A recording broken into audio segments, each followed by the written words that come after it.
My name is Josh Howard. I work here at Ross Furniture. I help sell the furniture, put it together, and deliver it.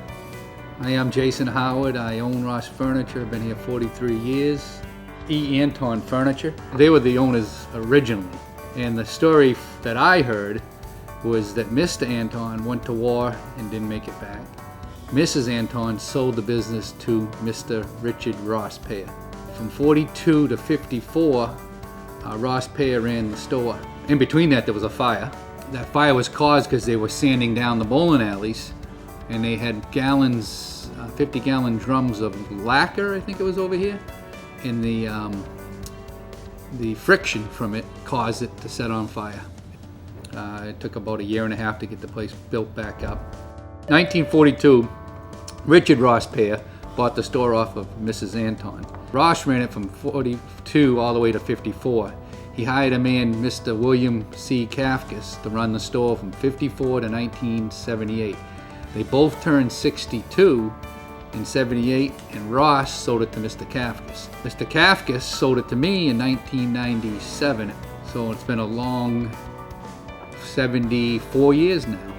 Yeah, and I've been here 43 of those 74. But it's been a family run, you know, the Payers, the Kafkases, now the Howards, but Ross sold it to Mr. Kafkas. Mr. Kafkas never said that he bought it. I never told anybody I bought the store, and we always kept it Ross Furniture.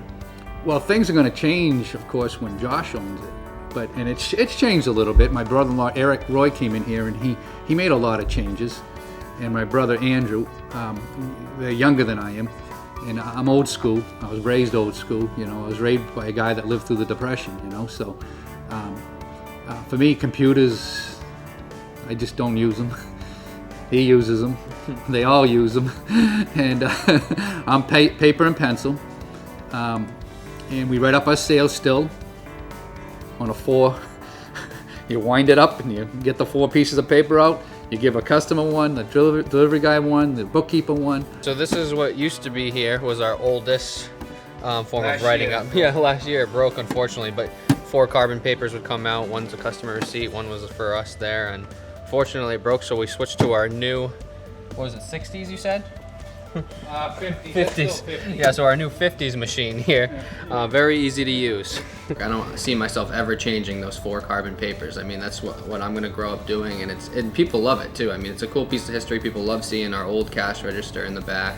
We're really trying to get our name out there just to cover that, you know, certain age limit that I didn't think we were covering at, you know, for a little while there. I have friends that come in, you know, talk to me, I was gonna buy furniture at your dad's spot, but it's all old people furniture. And it just makes my head, it goes, you know, because I mean, we got the nicest stuff, and we got stuff that will charge your phone if you need to. I mean, we got it all, but just knowing that this is an older building and, you know, it's been here forever, people think that that's what we're, you know, going for. So I'm really getting our name out there. I mean, I love working here. I don't dread coming into work every morning. So this is definitely something that I want to be doing for the rest of my life. And I hope maybe my son or future kids maybe want to be involved with it as well, because we got a good group here, and we have a lot of family that works here that gets to put food on their table for their family. You know, that's one thing I admire about my dad and the way he is as a boss. It's not so much as how much Ross makes at the end of the year, and at the end of the day, it's, did my employees get paid? Are they taking care of their family? Is everybody, you know, doing all right? So that's something that I really admire, you know. So, and leaving it up to God, putting everything in God's hands and just letting it go through the motions. And we're you know, we're still here, 74 years.